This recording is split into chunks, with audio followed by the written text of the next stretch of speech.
pides de mi amor. Fuerte el aplauso, por supuesto, el aplauso bonito para los bailadores y para el respetable público que nos acompaña en esta noche. Acabamos de escuchar esta bonita jarana que llevó por nombre Peregrina.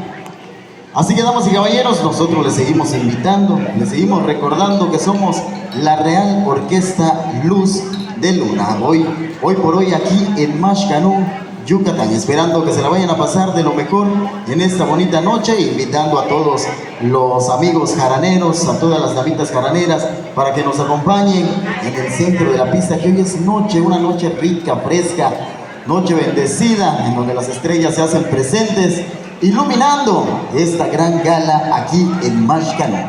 Damas y caballeros, vamos a continuar